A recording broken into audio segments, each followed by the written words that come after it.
In Memphis, Tennessee, someone is killing prostitutes. Police make an arrest, but a psychic tells a homicide cop he's got it wrong. I knew that he had arrested the wrong man. We knew we had the right man. There was just no doubt about it. Then the killer strikes again.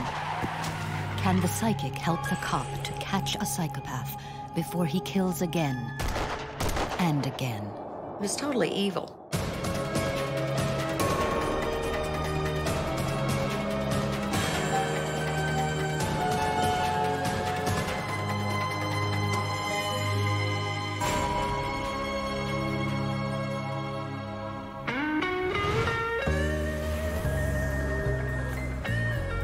Perched on the banks of the Mississippi and home to the blues and rock and roll, where Elvis lived and died. Memphis, Tennessee is one of the most famous cities in America. Memphis is like the capital of the Mid-South. It's completely different from the rest of the state. We have the river, we have the blues. But Memphis is also one of the most dangerous cities in America. It's a city with a long tradition of crime and violence. Memphis was always known as a fairly violent river town. In fact, during one period of time in the 20s, Memphis was one of the most violent cities in the United States. Anywhere from homicides to assaults to prostitution to working the street. There was a lot of drugs. There are parts of South Memphis that you don't want to go. August 15th, 1988. 25-year-old Sharon Denise Moore is working the street in the notorious South Memphis red light district.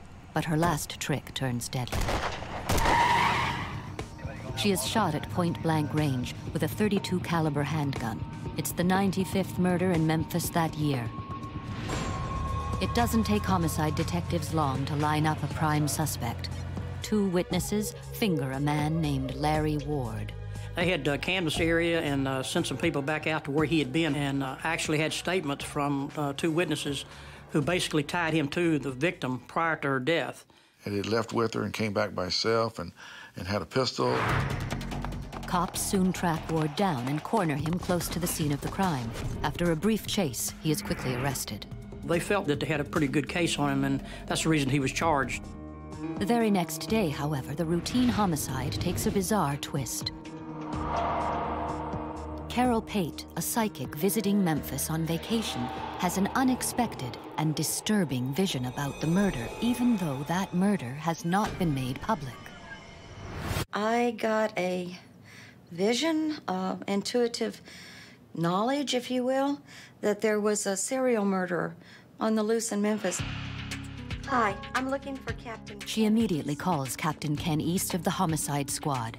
A lot of police departments really don't like to get involved with psychics, but I've always been open-minded. I told him that I had this vision of this serial murderer and that he was stalking and pursuing prostitutes and shooting them. And I told him I had references with other police departments, and if he felt that what I was giving him was important, I'd like to meet with him. There's no reason not to respond to her as long as she seemed like she was on the up and up. Carol Pate uses a technique known as psychometry to connect with her paranormal subjects. An actual photograph of a crime scene contains a signature frequency of both the victim and the murderer. When she touches it, she says she can tune in like a radio to receive information.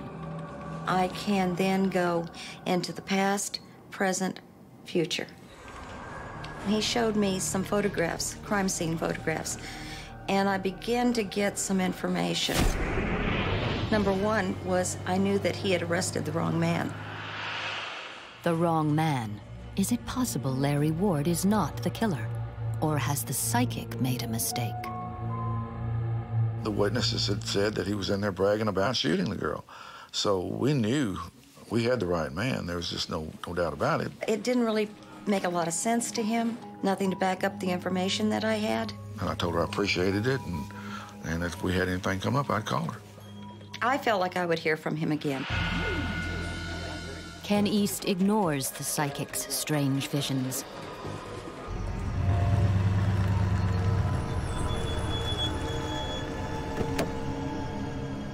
6 weeks later, another prostitute is murdered. She's shot with the same type of gun as the first victim. Police immediately suspect Larry Ward, who had been released on bail until his trial. He'd been out for 3 days, so we picked him up again. But the cops are wrong. Ward surprises them with a solid alibi. At the time of the second murder, he was in a restaurant miles away. A dozen witnesses back up his story. It doesn't make sense because here you've got him so well on the first one and with witnesses, and so we go back to those same witnesses and re-interview them and offer them a polygraph, and it turns out they were mad at him and had lied on him.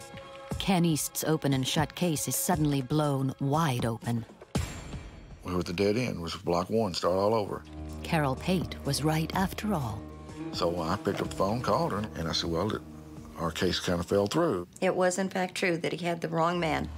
2 murders, and Memphis homicide has no suspects. Now Carol Pate makes a chilling prediction. This was a serial murder. This was not going to be 1 or 2. It was going to be more. This time, will the police listen? In South Memphis, 2 prostitutes have been shot dead. Police arrest a suspect, Larry Ward. But psychic Carol Pate tells a homicide detective he's made a mistake. Further investigation proves she's right. It was, in fact, true that he had the wrong man in custody. Now, desperate to catch a killer who had already struck twice, and with nothing to lose, Captain Ken East reconnects with the psychic. He wanted to know if I'd be willing to come to Memphis to go to a crime scene. I said, sure, if that'll help. Okay, great.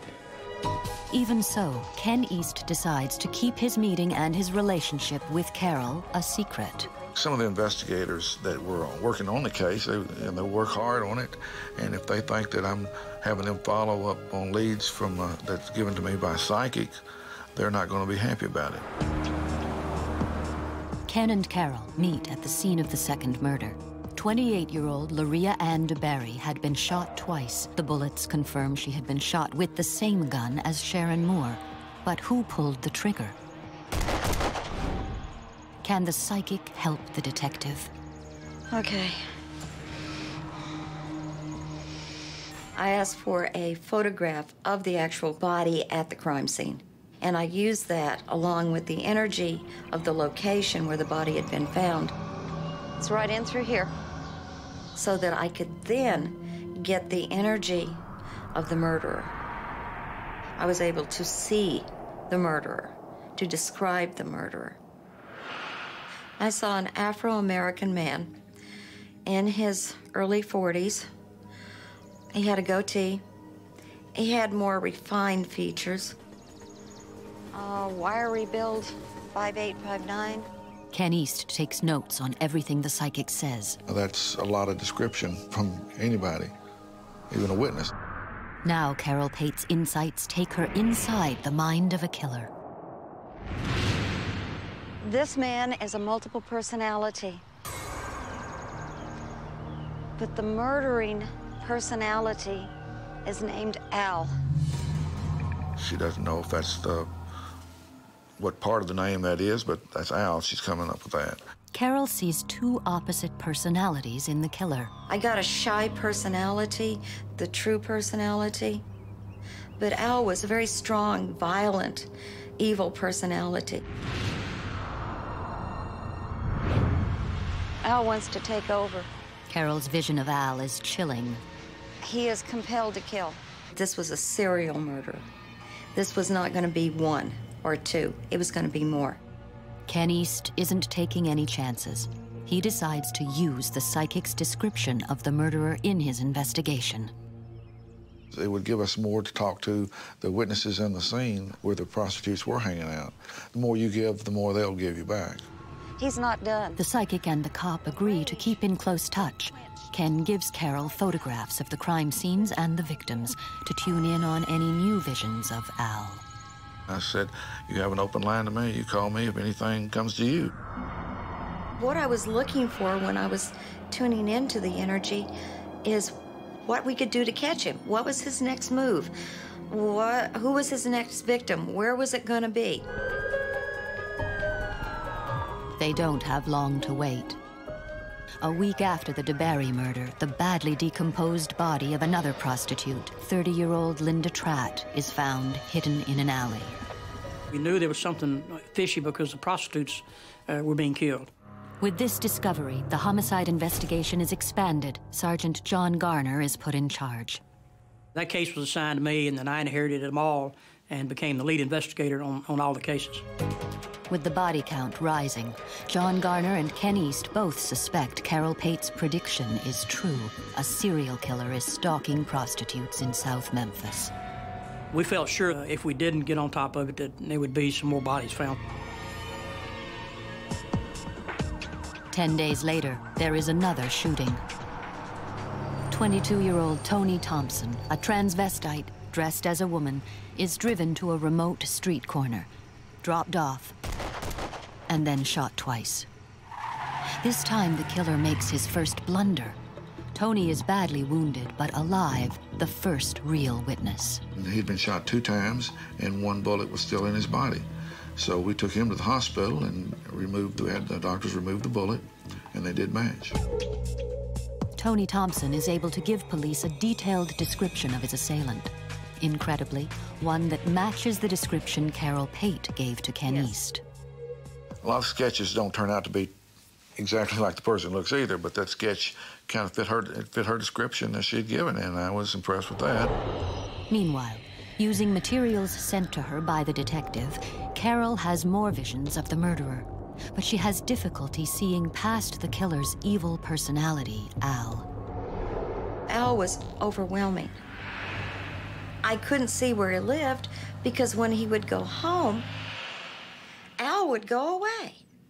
And here would be this shy, quiet man that barely had a handle on sanity. Prostitutes on the street confirm Carol's and the transvestite's description of the killer. We showed our sketch, and some of the ladies of the night had seen this man. But investigators still don't know who he is. What the police, the psychic, and the prostitutes of South Memphis do know, however, is that the killer is getting bolder. 6 days after Tony Thompson is shot, 37-year-old Joyce Thomas is killed with the same gun in the same area. When the third murder came in down on Peebles Road that was tied to the 32, we had bullets compared, and we knew all 3 came from the same gun. With the third killing, police released the news to the public. There is a serial killer in South Memphis. TV reporter Kathy Thurmond Edwards was assigned to cover the story. And all of a sudden we have this on the news and a serial killer. It was quite bizarre. 3 months have passed since Carol Pate told police that they had arrested the wrong man for the murder of a young woman. It's now clear that a vicious killer matching the description that the psychic gave Captain Ken East is targeting prostitutes in a South Memphis red light district. Can the cop and the psychic catch him before he strikes again? He was totally evil and violent, incredibly violent. A serial killer is shooting prostitutes in South Memphis. 3 women are now dead. And psychic Carol Pate has given a homicide detective an insight into the mind of the killer. This man is a multiple personality, but the murdering personality is named Al. This was not going to be 1 or 2. It was going to be more. With each shooting, police intensify their investigation. The time between each murder is getting shorter. With a serial killer on the loose, all of Memphis is on edge. Here we are in the Mid-South, the Bible Belt, and we've got this strange story about a serial killer targeting prostitutes and transvestites. It was the talk of the town. But police aren't totally in the dark. Carol's description is confirmed by the only eyewitness, a transvestite who survived a shooting. He also gives police another lead, a vague description of the killer's small gray car. This also fits with what detectives have been hearing on the street. anybody talking to prostitutes on the street. Have you had any trouble? And yeah, I had trouble with a male black, and he was driving a gray car. And so we knew we'd kind of narrowed down to the small gray car point. Back at her home, Carol has another psychic vision. Hi, this is Carol Pate. The psychic calls Captain Ken East with new information.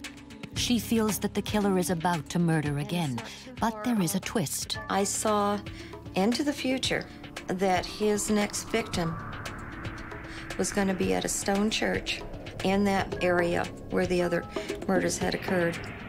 I didn't think we could stop the murder, but I knew that he could be captured because of the stone church.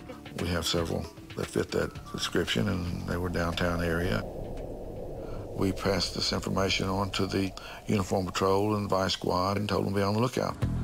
Armed with the information, police step up patrols in the area. But despite that increased presence, the very next night the killer strikes again. He shoots another transvestite, 30-year-old Mark Eric Lewis, near the Claiborne Temple, the oldest and biggest stone church in Memphis, just as the psychic had predicted. But again, he only wounds his victim, and Lewis is able to run for his life and call for help. The next day, Lewis relives his ordeal to reporter Kathy Thurmond Edwards. All I could see was fire. And I said, "Oh, you shot me." He said, "Shut up." And I went to reach and grab him. I remember pushing him, because I pushed him, he fell back. That's how I got the second shot hit me in the neck. Finally, police get a big break. An officer in the area spotted a small gray car leaving the scene of the crime. Lieutenant Ralph Roby, who was a night detective lieutenant, was en route to the scene of where Lewis was shot, and he saw a small gray car in the area and just jotted down the tag number. We came into work that morning at 8 o'clock. He was getting off. He came by Homicide and said, "I saw this last night. It may be of help, may not." And we ran the license number and found out that it belonged to James Barnes. James Barnes is a 44-year-old delivery man who lives and works in South Memphis. So we go to their house and talk to his wife, Diane, and she said that her husband's been driving the car and been going out at night and that kind of thing. And so we still didn't have as much evidence as we really liked, so we decided to set up a surveillance on him. The theory was that if he leaves the house, goes to a prostitute area to pick a prostitute up, take him down in hopes of finding a weapon. If you don't have the weapon, at least we can talk to him and maybe get him to confess to it, basically. The very next night, James Barnes drives back into the red light district of South Memphis. Homicide detectives follow him closely. And what we're trying to do is follow him to the crime scene areas in that area part of town. And he did, in fact, go there. Well, they tried to stop him at that point because we didn't want anybody else to get hurt. He stopped in front of the Lorraine Motel, the site of Martin Luther King's assassination 20 years earlier. Barnes tries to escape, but detectives are right behind him. Finally, he's cornered, and police arrest James Barnes. At daylight, the investigating detectives went back out on the scene and did find a gun, and it was a .32 caliber. The gun found at the scene of the arrest is confirmed to be the same one that killed and wounded all of the prostitutes. With James Barnes in custody, questions still remain. What motivated his killing spree? And is Carol Pate's prediction that he suffers from a split personality correct? We came down to interview him in the homicide office, and then at one point he wanted us to handcuff him. We basically said, "You know, what's going on with you, Barnes?" And he said, "You know, I'm not him. My name's Al." The psychic was right. Al was behind the killings. Al wanted Barnes to kill his wife and children, and he would argue with him, and every time he wanted that to happen, that's when he would go out and pick up a prostitute and commit a murder to satisfy Al. How could the psychic have known about the evil personality called Al locked inside the killer's head? You've got to be impressed with the name Al when he's sitting there during the interrogation and he starts acting crazy and ask you to handcuff him so that he won't hurt you or himself. Barnes was in there, but I could barely feel him. And I felt a reluctancy from him to do what was happening. But Al was overwhelming. But the psychic has even more information. 2 weeks after Barnes is arrested, Carol Pate calls Ken East back with a vision. Ken, I think I have some more information for you. I saw that he had taken clothing of another victim and had left it on the banks of the Mississippi. It's between a church, a small church, and the old bridge. Of course, I had no recourse but to send somebody out there at that point. I mean, after I've been dealing with her so long, I had no reason not to. After a search, a detective finds blood-stained clothes exactly where the psychic said they would be. A few days later, the clothes are identified as belonging to Linda Tratt, whose decomposed body had been found 4 weeks earlier. We were all very impressed that we found what we found. It's just one more thing that was tied together as evidence.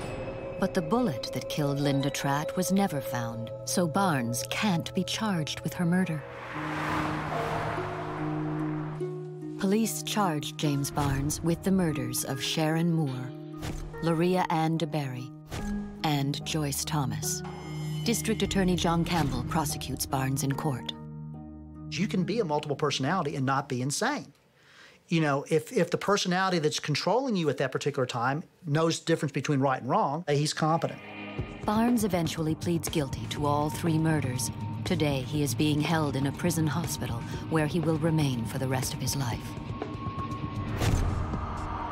In this remarkable case, psychic Carol Pate was right about almost every detail.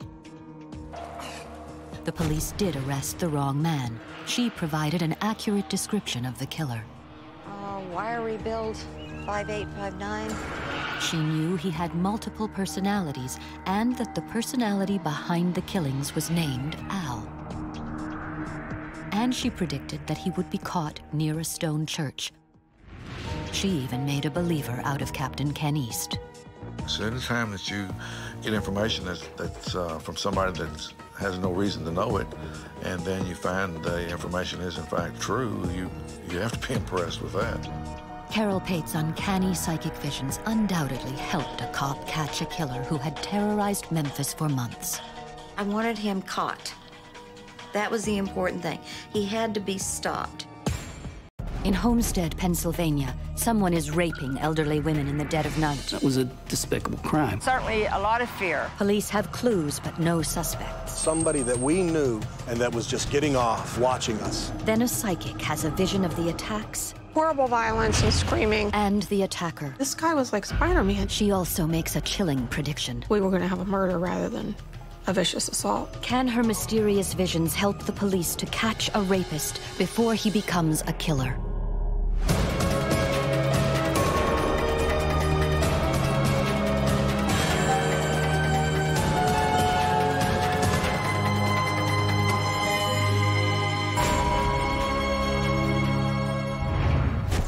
Homestead, Pennsylvania, a small neighborly town on the outskirts of Pittsburgh. You knew the next-door neighbors so well, they were like your own family. A town built on steel. Armor for tanks, armor for the ships. We were very much an important part of World War II in Homestead. But in the mid-1980s, U.S. Steel is leaving Homestead, and with it, 15,000 jobs disappear. It sort of was like a death blow to Homestead. And something else is unraveling the fabric of this close-knit community. A rapist is attacking elderly women in their own homes in the dead of night. It's like somebody raped my mother. The first assault took place on August 10th, 1983. An 86-year-old woman living alone is attacked and raped in her bedroom. Detective Tom Hobart is the first officer on the scene. Most people in the town knew each other. If you didn't know them, you knew family members. You knew someone associated with that family. That was a despicable crime. We'd take a lead and we would exhaust that lead.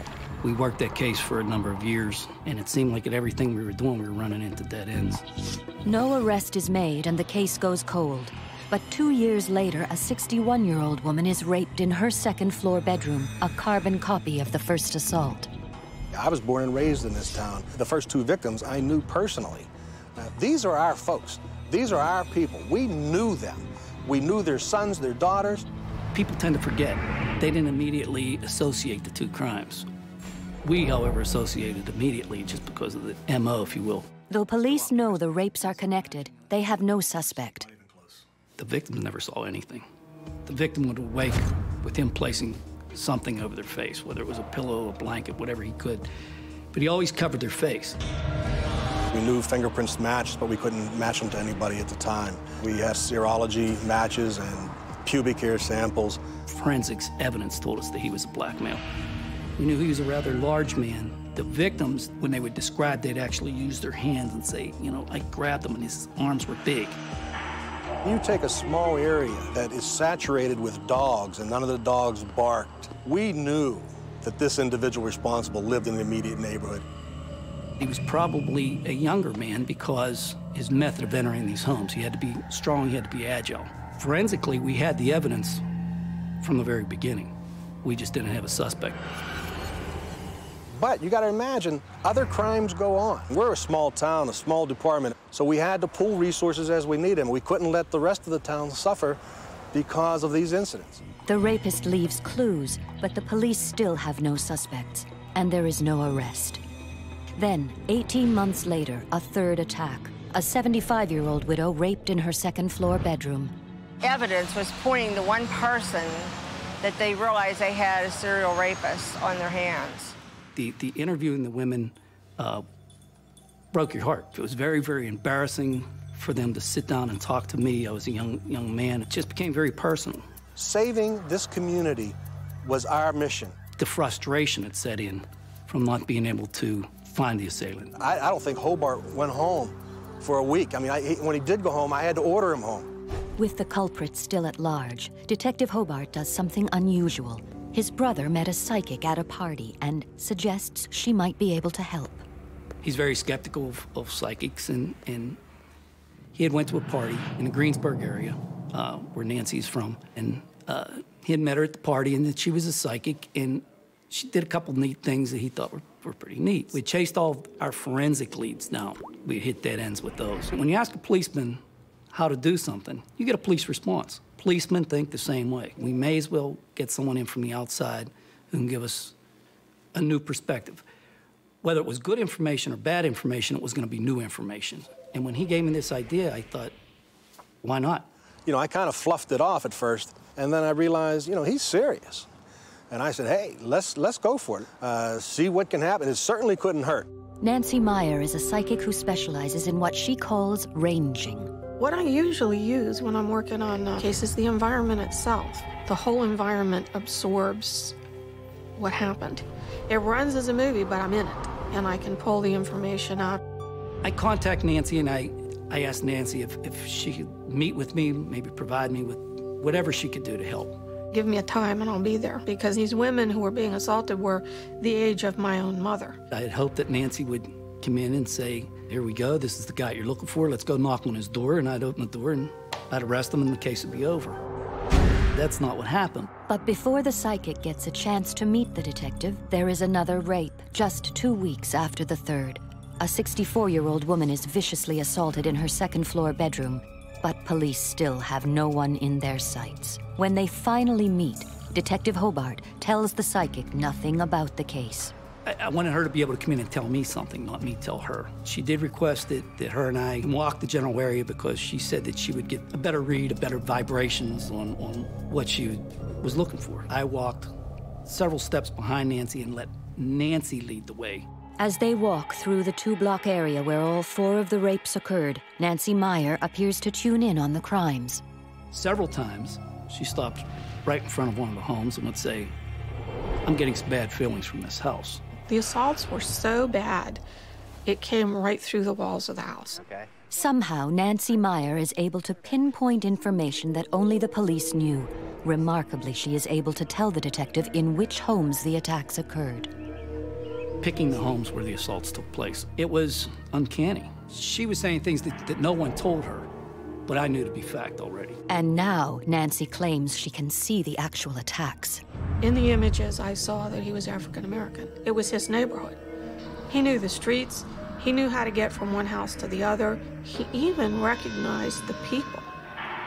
And then I'd be looking up at the side of the house, realizing this guy was like Spider-Man. He climbed drain pipes. He went up the sides of houses.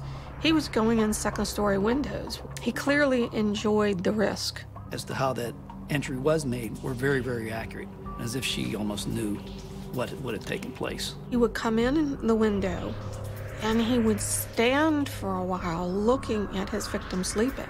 And it was very clear by the time I got to the fourth property that I was picking up the exact same thought patterns on every single one of those properties. There was no deviation. But what she tells the detective next is something he didn't know. It was a street light, and as he turned to look to the street, I got a good visual of his face. So I'd ask her, I said, if you could draw, could you draw him? And she said, yeah. And I said, holy hell, we got the break we've been hunting for. But is it enough to stop a serial rapist before he strikes again? In Homestead, Pennsylvania, a faceless rapist is targeting elderly women in their homes. Stymied, the police call in a psychic for help. Whether it was good information or bad information, it was going to be new information. Who claims to see the attacker's face. And as he turned, I got a good visual of his face. Something no one up to now had been able to do. We got the break we've been hunting for. Because Nancy's psychic description of the rapist is so specific, Detective Hobart brings in a police sketch artist. He's got a broad face, the eyes. Mainly we use composites and sketch artists to eliminate people more so than who it is, it's who it isn't. Most people have seen the overlays that are... We actually had a sketch artist that did the drawings. He changed whatever Nancy was feeling it wasn't right, he changed. He has this leather hat. Every time I visualize him, he has this hat on. Normal practice is to remove anything like a hat from the sketch so as to focus on the suspect's features, but producing a police sketch based on the word of a psychic is anything but normal. I'm off to the side. I have nothing to do with Nancy explaining the sketch artist. I'm just accompanying her. And it's a long day. The hat's not right. You have to move the hat this way. You have to move. I was becoming frustrated, and the sketch artist was becoming frustrated. It's a hat. It's a hat. You know, but no, the hat had to be a certain way. But we got in an argument over the hat. You don't put a hat on a sketch. This is against protocol. You don't do it. And I said, yes, but if people are to recognize him, the hat has to be on him because he's never without it. As far as a clue that we were going to go out and everybody had a hat on, and that wasn't the situation. A lot of people wear hats. Nancy explained a black leather cap, and she had it over and over. I felt sorry for the sketch artist, how many times she made him change that hat. And we told our officers, look, this is not an official wanted poster. This is not something that a victim of a crime has produced. This came from Nancy, a psychic. And as most people have seen sketch artists, they're never going to be a photograph. But we were still looking at this saying, hey, it's better than what we had. A very broad nose at the bottom. But before the psychic sketch is even circulated, the rapist strikes yet again. April 24th, 1987, just 5 weeks after the last attack, a 76-year-old widow is assaulted in her home. Each one escalated that he became much more aggressive. The entire town is on edge. Not panic, but it was certainly a lot of fear. We had now formed an actual task force where we were on the streets every day. So there were a lot of tired policemen from Allegheny County and the sheriff's departments. With the attacks intensifying, police ask the psychic for help again, but this time she takes a different approach. And I said, I think we need to get ahead of this guy and start using my abilities to figure out where he's going to target next. And as we crossed over one street, I could pick up this man walking around late at night, checking out when people's lights were going off. And I noticed that he was on this street quite a bit. And I said to Tommy, this has to be near where he's living because I keep sensing him. And what the psychic says next is the last thing that police wanted to hear. Nancy said, we have to get this guy. We're going to have to get him soon because we were going to have a murder rather than a vicious assault. And with the psychic's next revelation, The investigation takes an astonishing turn. And I felt him checking a house out particularly closely. And she said, "This is not one of your victims, but I'm getting some bad energy coming from this house. Do you know who lives here?" There was no indication of the house that who lived there. There was no special signs on the door or anything like that. It looked like any other house in the neighborhood. So when she picked that out, it raised the hair on my neck, because there was no reason for Nancy to be able to pick that particular house out and not knowing anything about the resident of the house. However, I knew that that was a relative of the chief's. For Police Chief Kelly, the case has just become up close and personal. He takes the psychic's warning seriously and stakes out his grandmother's house. I got my German Shepherd. Tell him to come on. Bring it on. When you're sitting there in the silence waiting for something brutal to come in, you knew that probably it was going to be a life or death situation. You're aware of every single sound in the night. You can hear your heart pound. Adrenaline takes over. And you're crushed when any of these ladies are victimized the way they were. And it's personal. But the chief's grandmother isn't the next to fall prey to the rapist. 2 weeks after Nancy's chilling prediction, on a hot June night, an 86-year-old woman living just yards from the chief's grandmother becomes victim number 6. I was devastated. It was at a lady's house who shared the same alley and the same ethnic last name. In fact, they were related. It was like, ha ha, I know you're here. I can still do it. Despite working night and day, police appear no closer to capturing this elusive predator. Many times, I would get up out of bed, come to Homestead, hide in an alley, sit in a car, sit on the side of the road, hoping that I would see something. The police were passing out boat horns for the women, 200 of them, in fact, so that they could blow a horn at least and have the police come, because they were loud horns. They were advising people to buy dogs. We were doing everything humanly possible. The residents were living in a lockdown fear. It wasn't a community that has whole house air conditioning. It was hot, it was summertime, it was blazing hot. They couldn't open a window and put a fan in the window for fear that someone would crawl through that window. They lived in jail while the perpetrator was probably walking around watching us. And we had to catch this guy. I was riding up the hill and I saw this elderly lady that I knew carrying some grocery bags up the hill. And I stopped and I says, "Come on, get in, I'll ride you home. It's just too hot. And you shouldn't be walking in this hot day, you know." It gave her a little bit of hell. And when I dropped her off at her house, I personally had said to her, "Check your windows and just be careful." And she says, "Okay," you know. I just walked into the station and Chief Kelly said, "We had another rape yesterday." And I said, "Oh man, like who was it?" And he mentioned the name, and it was a lady that I had taken up the hill. Despite the mayor's warning, on August 25th, the 76-year-old lady became the 7th victim. It was 2 months after the 6th attack, but this time the violence has escalated to a dangerous level.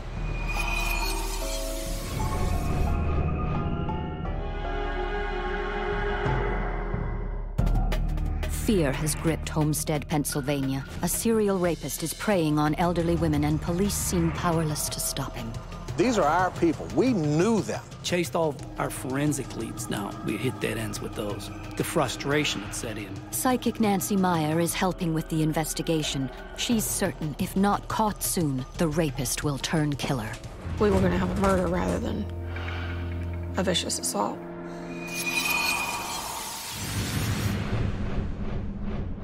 At the scene of the last rape, they had found a large knife on the steps of her home that he had threatened to cut her throat if she didn't stop fighting. We were convinced 100% that we were dealing with somebody that we knew and that was just getting off, watching us. But it was, again, looking for that proverbial needle in a haystack. He wasn't going to appear to be public enemy number 1. He was going to appear to be a nice young man. With the investigation hitting a wall, Detective Hobart again contacts the psychic.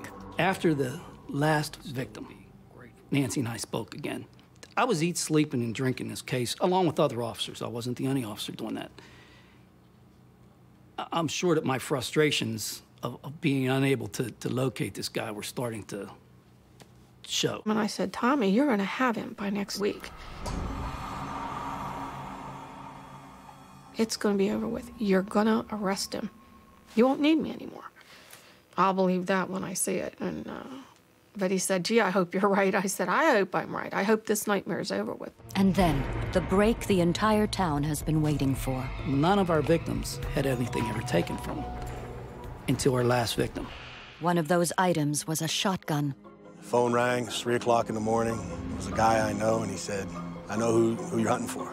I said, come on. They took a shotgun last night, didn't they? We never publicized that. Never. And he said, it's over Steel City Arms over in Braddock. The guy's trying to sell it.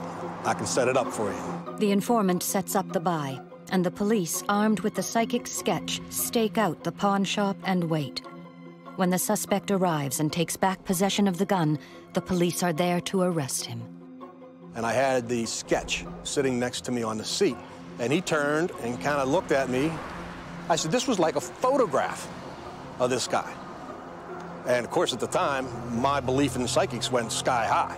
When he did return and when he did take back custody of the shotgun, they were there to arrest him on a charge of receiving stolen property. And to this point, they didn't have his fingerprints. We brought him into the police department, Mirandized him, his rights, rolled his fingerprints. We had a district attorney there advising us to make sure that every move we made was calculated, that there's not going to be any mistakes. This man is going to go to trial. There's not going to be any motions to suppress. There's not going to be any technicalities to walk on. We called a fingerprint expert. When he compared the prints, he just looked up and said, gentlemen, it's over. You would have thought everybody in the room would have been high-fiving or yelling or screaming. Wasn't a sound in the room. Matched the fingerprints, and all the forensic evidence on down the line matched. After 4 years and 7 vicious attacks, the man arrested is 22-year-old Dennis Foy. Unemployed, Foy lived with his parents on the same block where one of the rapes occurred. Foy's arrest in the fall of 1987 came after his case received not only local but national publicity. I think my feeling is for the victims, and they're through it, and so am I. Thank God that these women that were raped were heroes enough to go to court. You saw 3 widows and a woman who had never married, who had told police she in fact had been a virgin, a 76-year-old woman, had to testify in detail. A year later at his trial, Foy faced the women he violated. In court, the jury hear the intimate details of Foy's trail of terror. He knew his victims and staked out their homes, waiting for his chance. He broke in by scaling the side of a house and entering through a second-floor window. Inside, he attacked the defenseless women and stifled their cries for help with a pillow or whatever else was nearby. Sometimes he tied their feet and hands. He threatened his final victim with a knife. The judge described his acts as unspeakable. Foy is convicted on all counts and receives 100 years in maximum security prison. With no inside knowledge, how could psychic Nancy Meyer have known so much about this case? She knew the attacker was African American, lived in the neighborhood, and knew his victims. Through her psychic ranging, she described how he entered each home through the second-story window, and she correctly predicted when the investigation would be over. And what about that hat? When Dennis Foy was arrested, he wore a hat eerily similar to the one Nancy had the sketch artist draw. If you're gonna put a hat on somebody, you put a hat on, whatever. But she wanted it tilted a certain way. She wanted it to be, to cover a certain part, you know, the head. The things that amazed me is she hit so many things right. And the last thing was the hat. She just hit, the hat was just, it was there. It was the way she described it and painstakingly described it. Today, Homestead, Pennsylvania is bouncing back from economic downturn. We haven't bounced back to where we should be, but we had a developer that bought the U.S. Steel property. Right now it's called the Waterfront. But no one can forget those 5 years when one man held an entire community hostage. You know, these acts affect a lot of people. Thank goodness they caught him.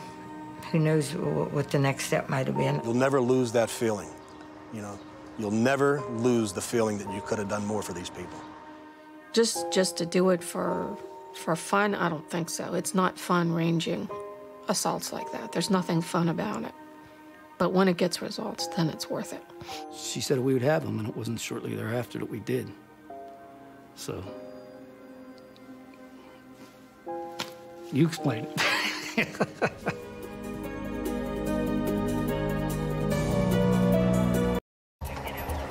An elderly widow is brutally murdered in her home. This was an absolute senseless crime. Police have little evidence and no one's talking. There were so many people who were afraid that the killers were still in the community. But a psychic has disturbing visions of the crime. She had been stabbed so many times. Can a psychic's insights solve the mystery of who killed Rose Swartwood?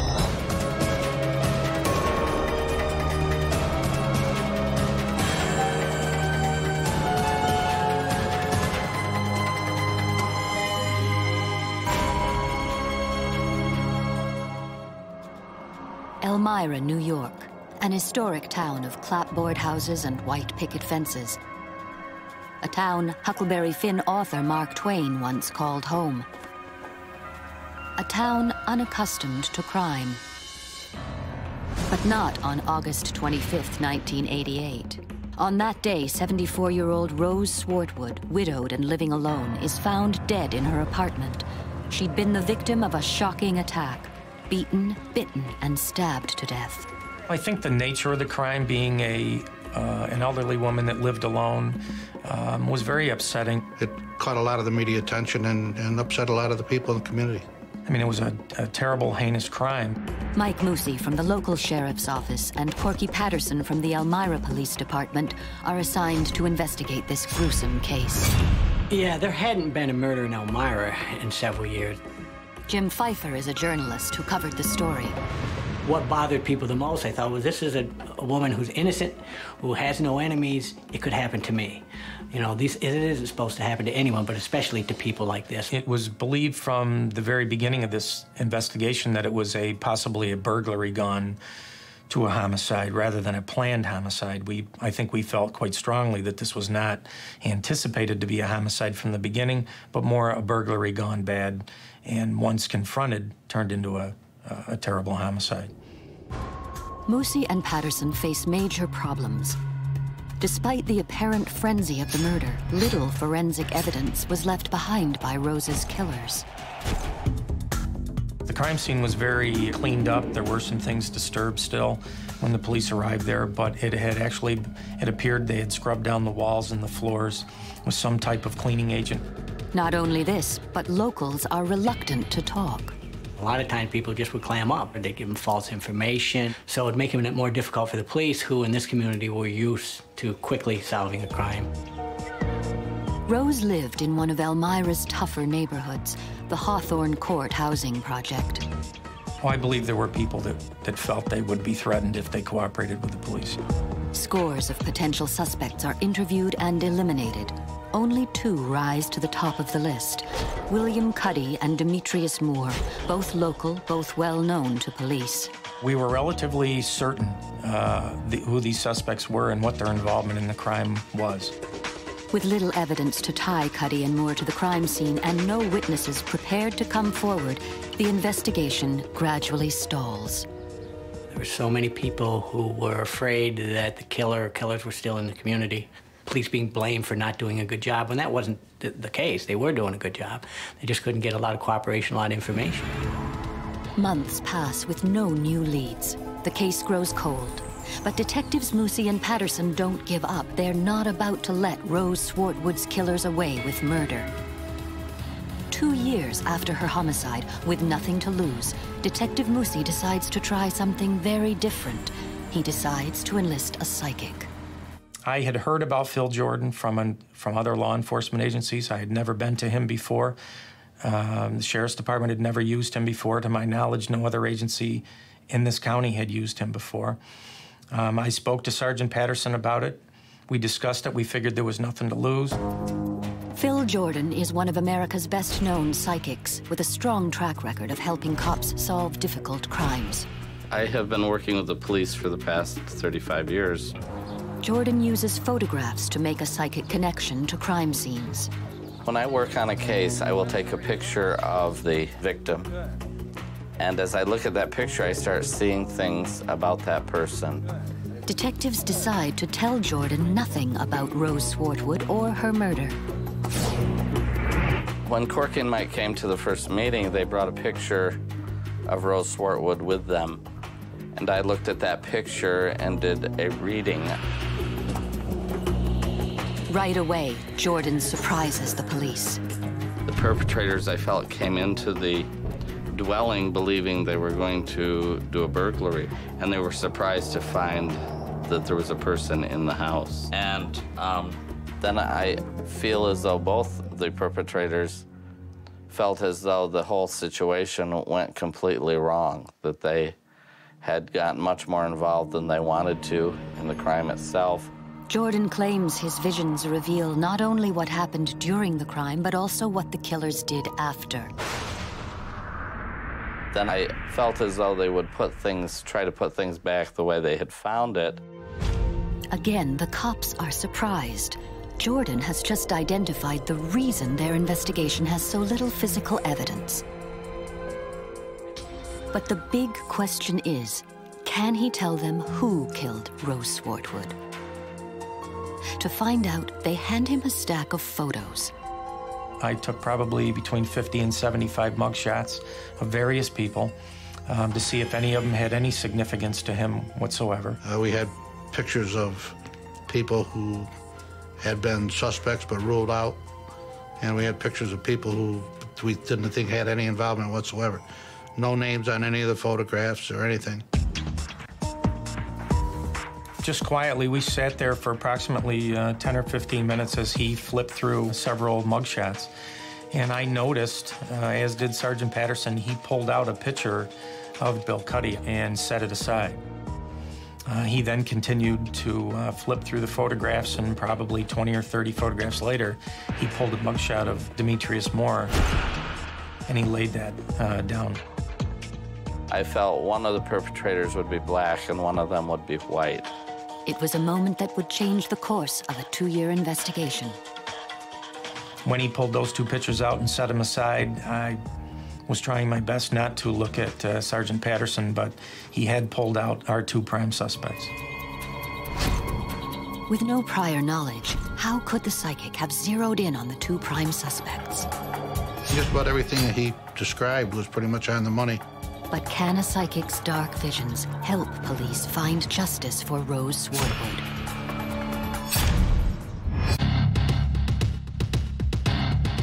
For 2 years, Elmira, New York area detectives Mike Moosey and Corky Patterson have been hunting the vicious killer of an elderly widow.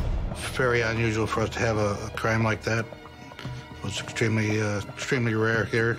With little evidence and no witnesses, the police investigation had hit a wall, until a psychic identifies the 2 prime suspects, suspects who, up to now, detectives haven't had the evidence to arrest. When he completed going through all the photographs, he put the rest of them down and said that he felt the 2 that he had pulled out, that being the photographs of Demetrius Moore and William Cuddy, were in fact the 2 people that he felt were directly involved in the crime of the death of Rose Swartwood. William Cuddy is a name very familiar to Elmira police. Cuddy was doing time. He pled guilty in June of '89 to the sexual abuse charge that I had originally investigated him on. And I think he caught a 1.5 to 4 year bid. So he was at that time in KU, a correctional facility. William Cuddy was a suspect because a jailhouse informant had contacted Detective Moosey saying Cuddy had been bragging in jail about killing Rose. But when the detective tried to question Cuddy, the prisoner wouldn't talk. He had an incredible loss of memory. He did not wish to remember any of the details and immediately posed a problem for us. Demetrius Moore is another story. Demetrius Moore was actually a neighbor of the victim and was questioned along with several other people as a potential suspect. Moore has remained a suspect because he had a motive. He blamed Rose and her complaints about his loud music for his eviction from Hawthorne Court. In fact, a few weeks prior to her death, some obscenities were written on her back door, which later during the investigation was alleged that Demetrius was the one that was responsible for putting those obscenities on the back door. People in the neighborhood are afraid of Demetrius Moore. Rumors on the street say he is linked to the criminal underworld. His reputation has been a major stumbling block to the investigation.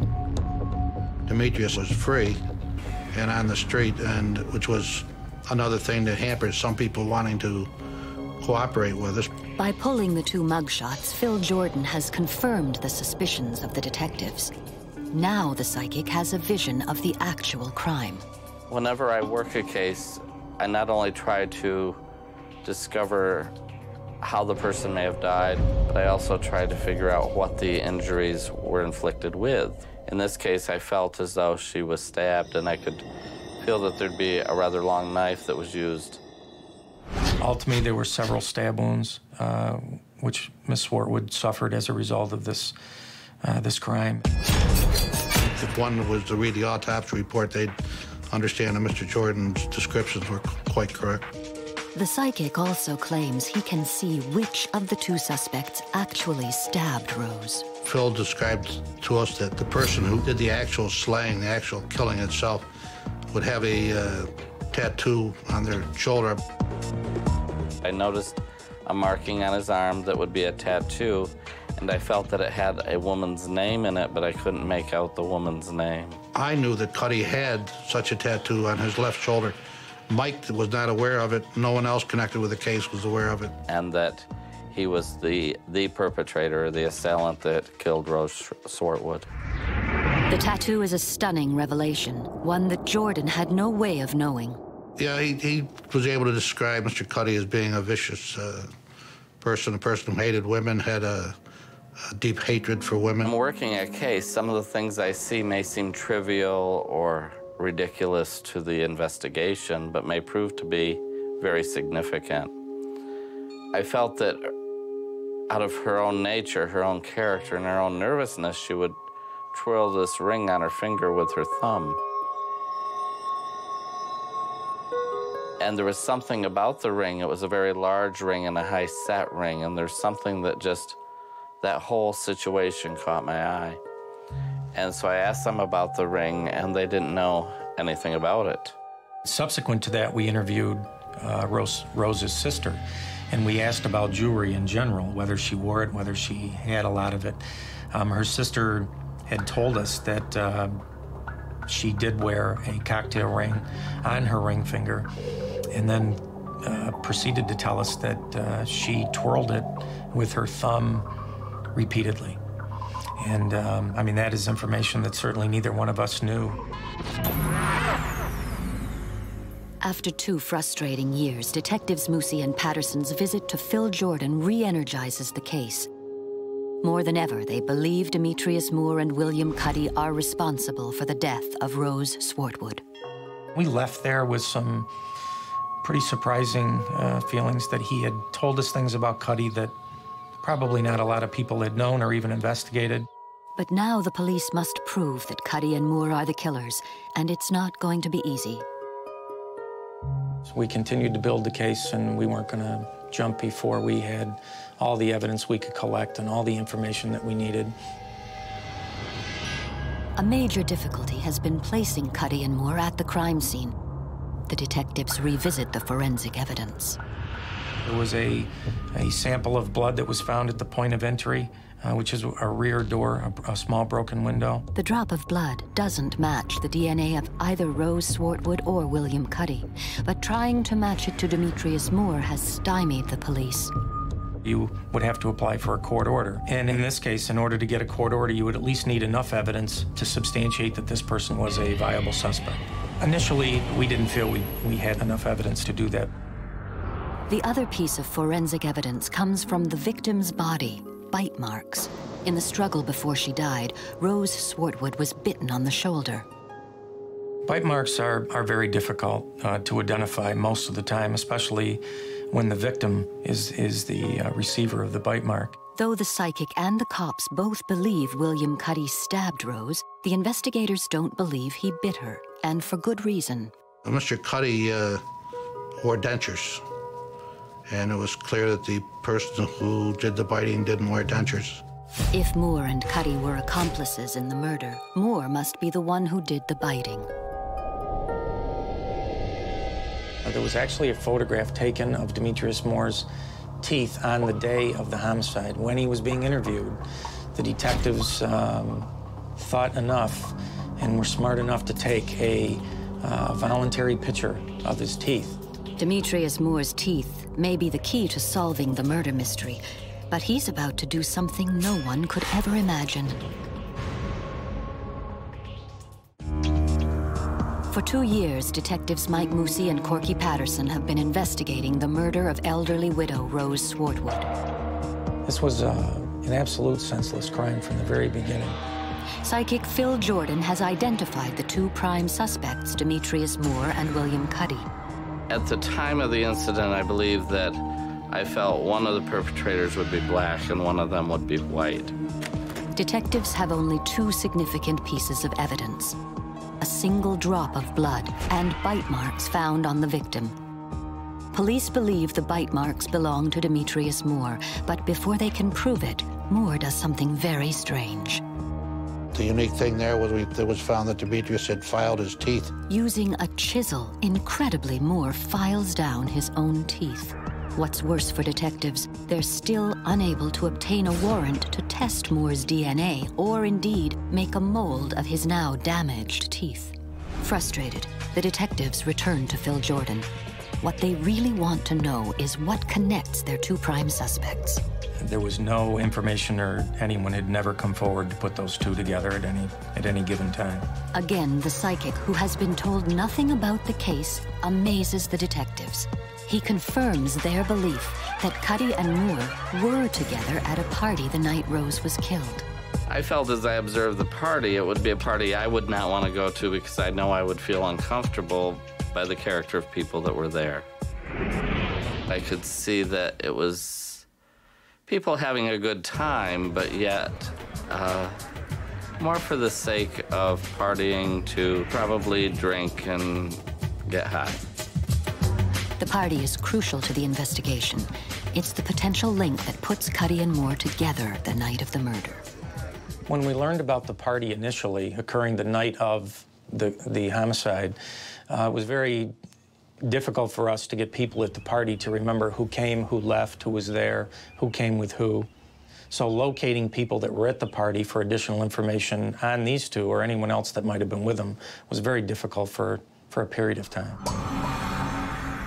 I remember very distinctly seeing the house where I felt that the party had taken place, that there would have to be an enclosed stairwell going up the outside of the house. He felt that the house was, I believe he said, green in color and had a very distinct outside staircase, which led to a 2nd floor, which Sergeant Patterson and I knew to be the location of the party house. I felt as though they would be first at the party, they would leave the party, commit this heinous act, and then go back to the party, which showed me they probably had little conscience. Is Jordan's paranormal vision correct? Armed with these new details of the party provided by the psychic's vision, the detectives find more witnesses who were there that night, and now, 2 years later, several agree to talk. We did have people that came forward, finally, and did remember Cuddy coming with Demetrius Moore. Yes, that link was finally made through additional witnesses. Those witnesses now paint a startling portrait of Moore and Cuddy's behavior the night of the murder. Demetrius and Cuddy left the party to supposedly go get some beer and money for beer and drugs or whatever. And that when they returned, Cuddy had a lot of blood on him. Demetrius had a small amount on him. And there was some argument out on the porch, and I believe Demetrius was saying something like, you didn't have to kill her like that. Once again, Phil Jordan was right. Demetrius Moore and William Cuddy were together the night Rose Swartwood was killed. Finally, police have the link that puts their suspects together the night of the crime. They can now get the court order to compare Moore's DNA with that single drop of blood found at the crime scene. We certainly felt confident that there would be a match, or at least a grouping that was consistent with, which would be sound evidence against him being at the scene of the crime, which he had denied, for years at this point. Demetrius Moore's DNA matches the blood found on Rose Swartwood's broken window. Moore and Cuddy are charged with the first-degree murder of Rose Swartwood. At the trial, Moore challenges one of the key pieces of evidence against him, that he filed down his teeth. The most unusual thing I ever saw on a witness stand. His excuse was, when he took the stand, his teeth were chipped up like that because he opened beer bottles with his teeth. And he opened up 2 beer bottles on the stand. His lawyer wanted to show the jury on the stand. What it didn't do is alter the pattern of his teeth. It certainly altered the ridges of the teeth. Though they couldn't match the bite marks exactly, it didn't do him any good to file his teeth. Evidence at the trial showed Demetrius Moore and William Cuddy met at the party house. When they ran out of drugs and alcohol, Moore suggested they rob Rose. Unfortunately, she had returned home that evening and was found in the apartment. She had apparently been getting ready for bed or just going to bed when the entry was made. The robbers surprised Rose. There was a struggle. Moore bit the elderly, defenseless victim on the shoulder. Then William Cuddy began to stab her, and he stabbed her over 40 times. After killing Rose Swartwood, Cuddy and Moore dragged her body to her bed, and before leaving, they methodically washed the blood from the floor and the walls, missing just a single drop. Demetrius Moore and William Cuddy are both found guilty, and both men are sentenced to 25 years. I can't speak for the jury, so I don't know if it had an impact on the jury or on the trial. It had an impact on me that someone could not only brutally murder a 72 or 74-year-old woman this way, but then stay around and clean it up afterwards. They have to have no remorse, no conscience. Today, the detectives are still amazed at the accuracy of Phil Jordan's visions. The psychic pulled William Cuddy and Demetrius Moore's photo from a stack of mugshots and identified Cuddy as the killer by a tattoo on his shoulder. Phil described the attack as a robbery gone bad and the party house where Cuddy and Moore hatched their plan. A good psychic can provide you with leads or something, or an avenue to go on when you don't have any. Don't rely too heavy on information that cannot be substantiated, but certainly if you've done your investigation, and he's done some pretty amazing things. They wanted to resolve the case for the family and for Rose, but they also wanted the community to be safe. A Vancouver area nightclub owner vanishes into thin air. I felt something was very, very wrong. Police think he's fled town for a new life under a new identity. He's probably someone who has gone missing and does not want to be found. But a psychic sees things differently. I felt that there was foul play. And his fiancée refuses to believe he'd ever leave her. It's like he was like the closest person to me. No way. Can a psychic help a desperate woman solve the mystery of what happened to Bill Rudy? I certainly didn't feel like he slipped in the bathtub.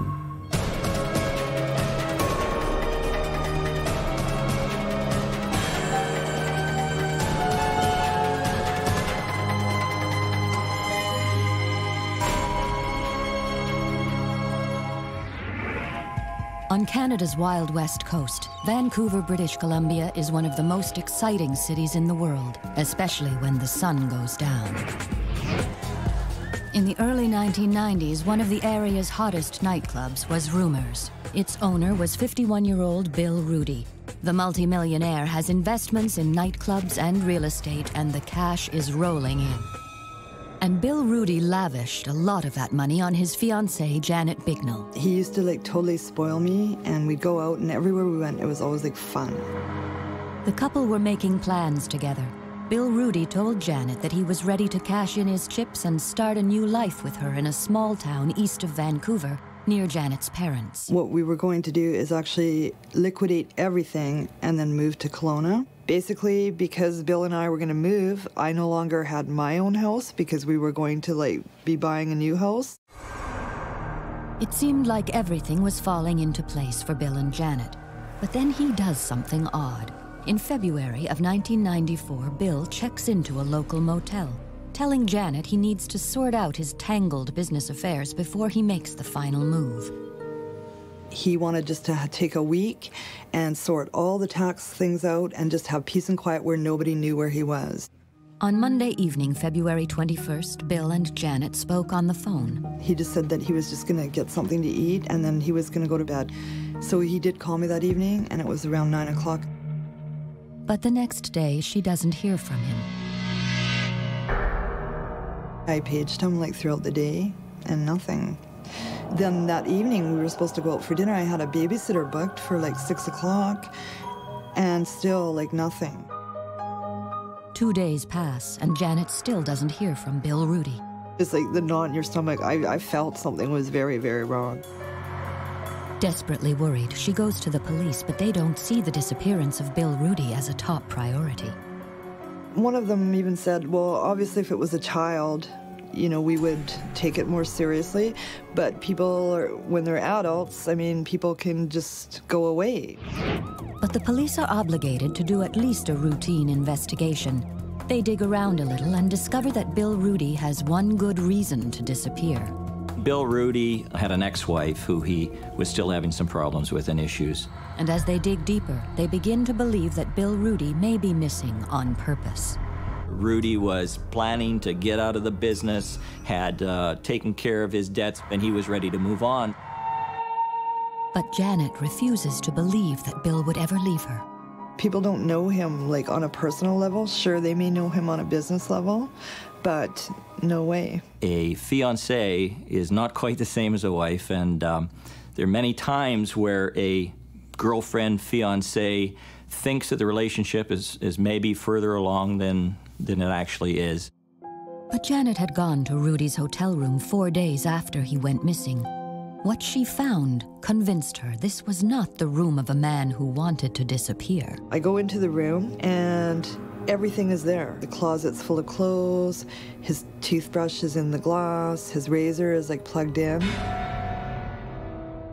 Distraught and now dissatisfied with the police investigation, Janet decides to call a psychic. The motivation was to try to find out what happened to him. I totally believe in psychics, and obviously it wasn't going to hurt. Janet's friends suggest she contact Lori McQuarrie, a well-known psychic who lives in Portland, Oregon. I liked her, and I thought that this was a kind woman who was really in distress, and yet, even under all the stress, she was very, very driven. She was very focused on finding this answer, and I wanted to help her. The psychic asks Janet to send her information on Bill Rudy right away. I want a picture, a birth date, and a name, a map of the area where they were last seen.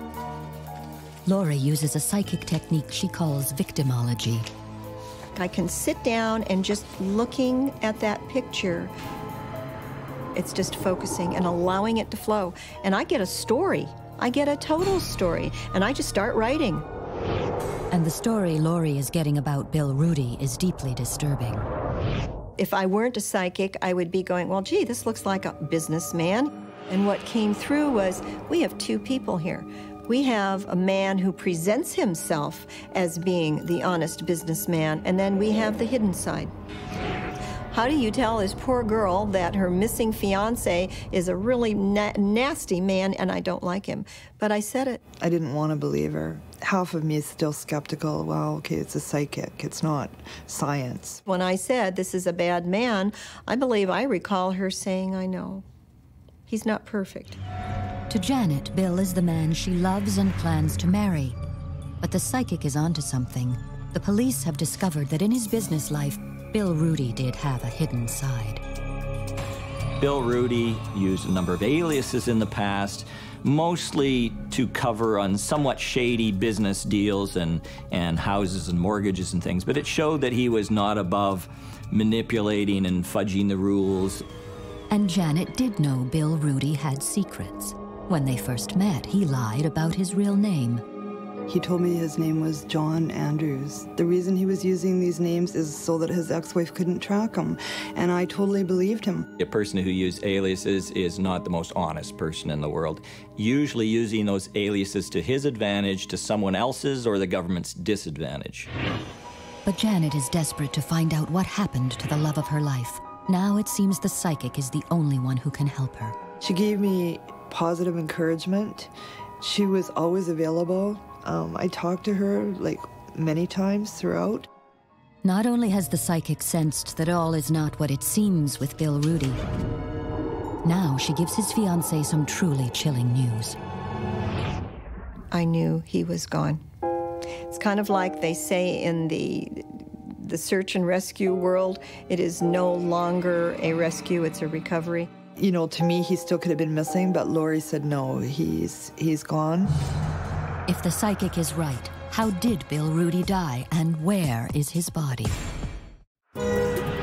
Near Vancouver, British Columbia, nightclub owner Bill Rudy has vanished without a trace. The police think he's hiding and doesn't want to be found, but psychic Lori McQuarrie senses he's dead. I knew he was gone. Janet Bignell asks the psychic to come to Vancouver and help to solve the mystery of her missing fiancé. It was like two forces coming together. She was anxious for me to come up, and I was hoping to put a piece to the puzzle. Desperate to find Bill Rudy, for Janet, no price is too high. But Lori surprises her. I wouldn't have cared how much it cost, and she said no. She said, I don't take money for missing people. And I said, well, why not? And she goes, because then I would lose my gift. But Lori does have a strange request. She asked me to make a reservation at the hotel and in the same room from where Bill went missing. Part of victimology for me is once I've gotten the initial facts, then if it's possible, I want to follow a physical route. I want to see physical surroundings that this person lived in or were around. As soon as Lori arrives in Vancouver, she heads straight to the hotel. She checks into room 206, the room in which Bill Rudy stayed. As I sat in the room, I could feel myself looking at maps on a bed, looking at papers, contracts, all the things that assembled his world. In the room, alone, Lori tunes in again to Bill Rudy's fate. Not only is he dead, but she believes he's been murdered. I felt that there was foul play. I certainly didn't feel like he slipped in the bathtub. That was very painful for me to hear as well. She wasn't all that shocked when I told her that I thought he had been murdered. I think, again, this had been simmering someplace in the back of her mind. But the Royal Canadian Mounted Police aren't interested in working with psychics. In their eyes, Bill Rudy had deliberately disappeared. You really can't take it to the homicide squad unless you have fairly good evidence that it's a homicide. In this case, we did not have a crime scene or a body. Nevertheless, if the psychic is right, what did happen to Bill Rudy? Janet has her suspicions, and they all center around Rudy's business partner and Rumor's manager, David Lowe. Bill didn't trust him anymore. In a ploy to hide money from his ex-wife, Bill Rudy had put the Rumors nightclub in David Lowe's name. In return, Lowe had been paying Rudy $5,000 cash a week for over 2 years. But just before he disappeared, the payments started coming up short. It was the first time that Dave Lowe had not come up with all the money. He's like stalling him and giving him a lot of excuses. Janet Bignell's word is not enough for the police. They need concrete evidence. For that, she hires Ozzie Caban, a private investigator, to watch and follow David Lowe.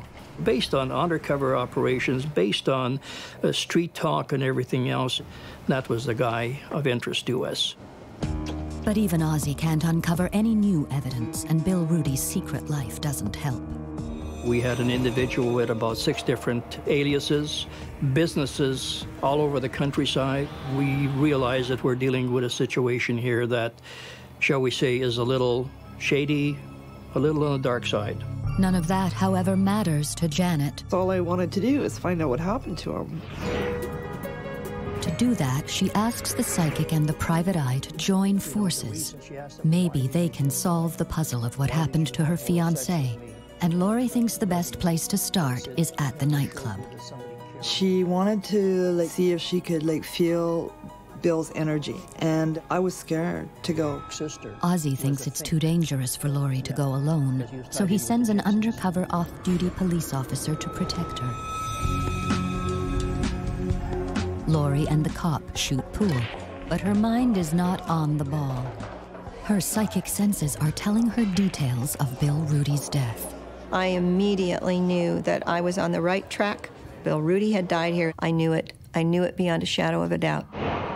She says she can see how Bill Rudy died. And she says it was a brutal murder. I felt that there had been a blow to the back of the head. I didn't feel like he had a one-on-one confrontation knowing it was coming. I think it was up behind him and total surprise. If Bill Rudy has been murdered like the psychic says, was it his business partner? And where on earth is Bill Rudy's body? The psychic believes his body has been dumped in the woods. What I felt was really surrounding him as, laying there in whatever state he was in was definitely rural.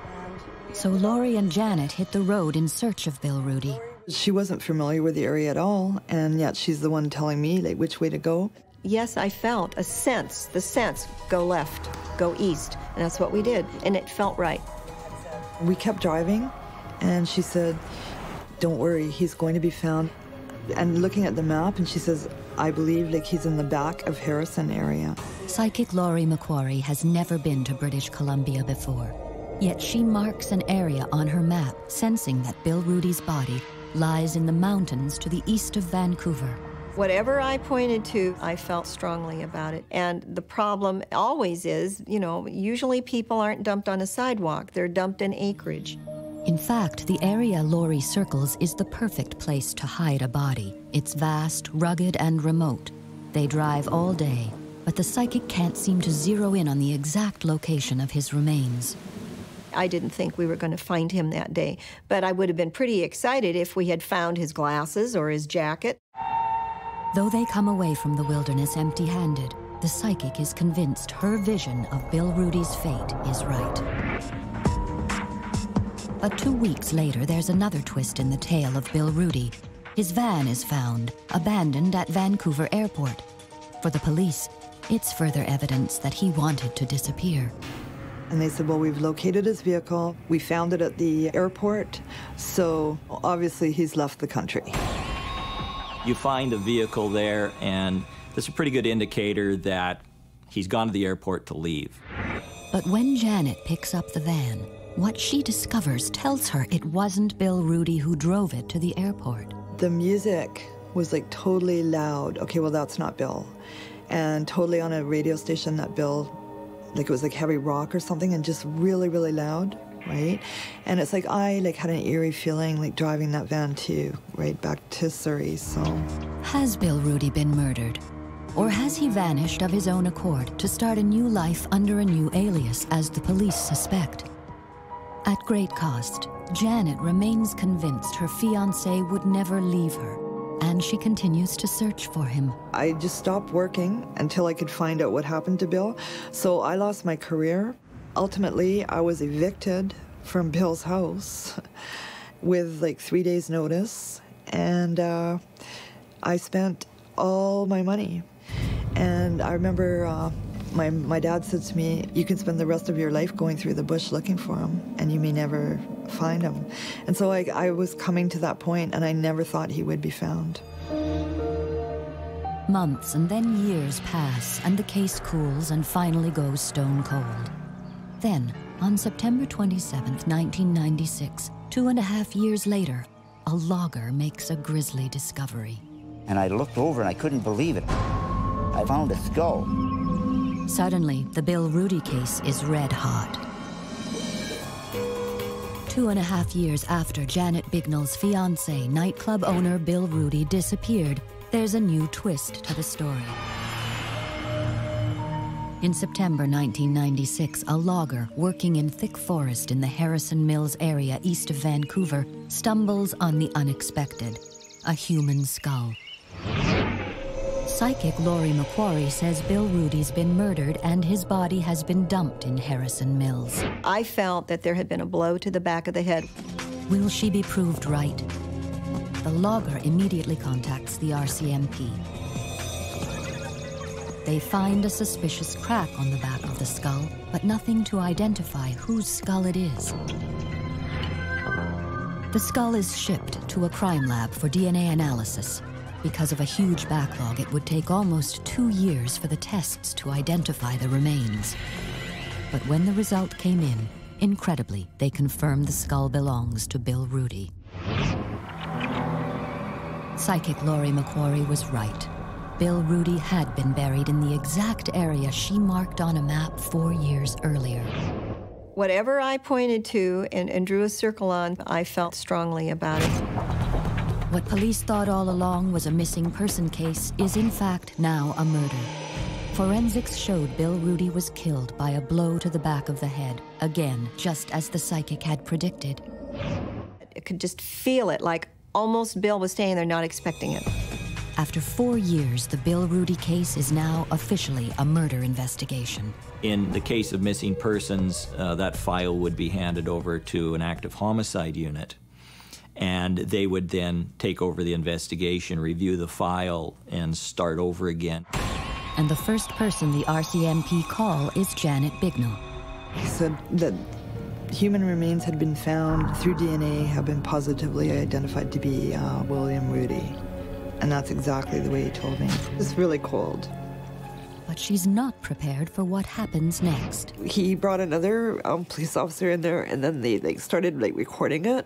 And then ultimately, as time went by, I found out that part of that was because now I was actually a suspect. I couldn't even believe it. But the person the police are most interested in is Bill Rudy's business partner, David Lowe.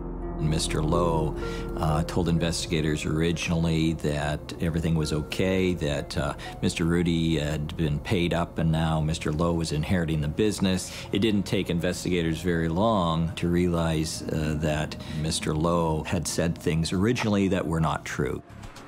But with no crime scene, no weapon, and a very cold case, proving that David Lowe killed Bill Rudy isn't going to be easy. What police do know is David Lowe's lifestyle had changed dramatically since Rudy disappeared. He's making tons of money, and he didn't invest it back into the club. He went on, 2 or 3 cruises a year, Mercedes, race car. Lowe's high-rolling lifestyle had caught up with him. He had defaulted on the mortgage and lost the Rumors nightclub. David Lowe was now working as a car salesman and herding for cash.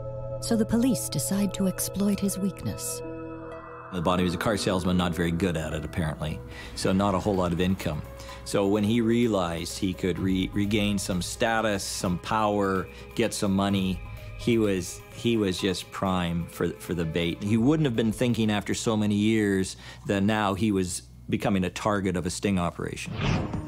3 years after police confirm Bill Rudy was murdered, an undercover officer known as Jason meets and begins to form a relationship with David Lowe. Jason was tasked to befriend Mr. Lowe and slowly gain his trust.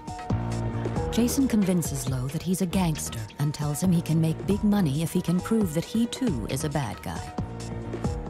Finally, David Lowe tells Jason what he wants to hear, that he killed a man. With that admission, Jason tells David Lowe he can now meet his boss. You've told me a story about a murder, so you got to tell it to the boss to impress him. So he knows that he's not going to make the big money, he's not going to get any status or power till he's in. And this is do or die for him. It's the job interview. At that meeting, Lowe admits to killing someone. I whacked the guy. I hit my partner with a hammer. They got the confession and they got it on videotape. After a 6-month sting operation, undercover cops arrest and charge David Lowe with the murder of Bill Rudy. Money was the motive.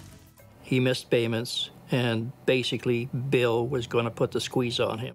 His back was against the wall, and he didn't want to lose everything he had in life, and he was going to.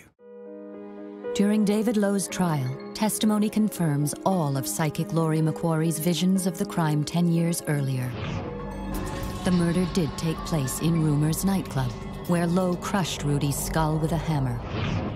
Lowe did take Rudy's body to Harrison Mills and dumped him deep in the forest. I knew it would come full circle. I knew they'd find him. I knew this would end up being solved. She totally does have a natural gift, right? And I'll be forever grateful to her for sure.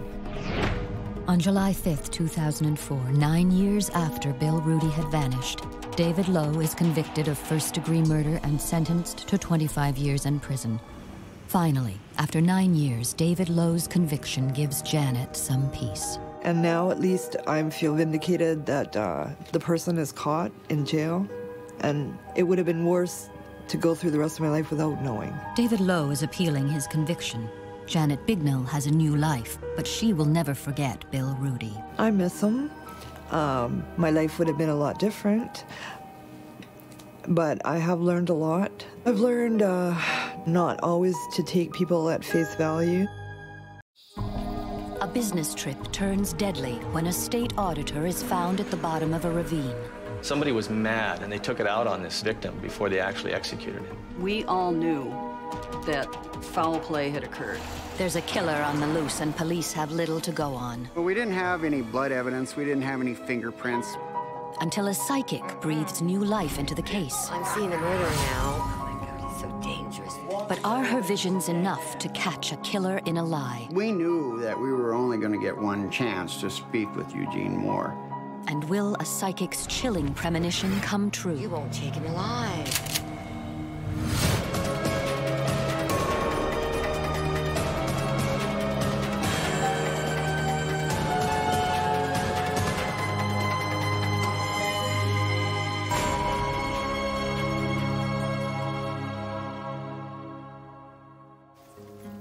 Shelby, Montana.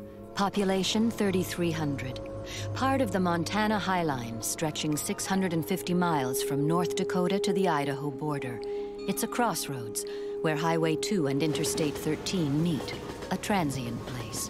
The last stop for truckers and trains heading to Canada.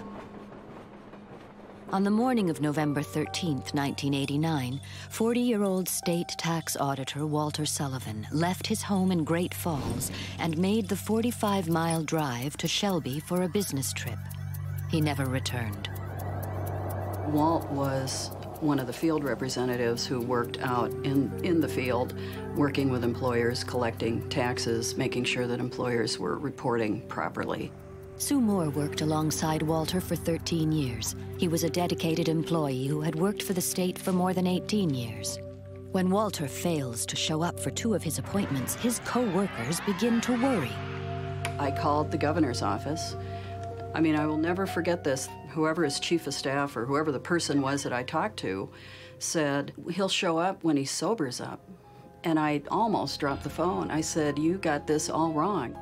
Their indifference angered Sue. She knew Walt to be a family man. He'd married his high school sweetheart and was the proud father of 2 boys. It would take 24 hours for Shelby police to issue a missing persons report for 40-year-old Walter Sullivan.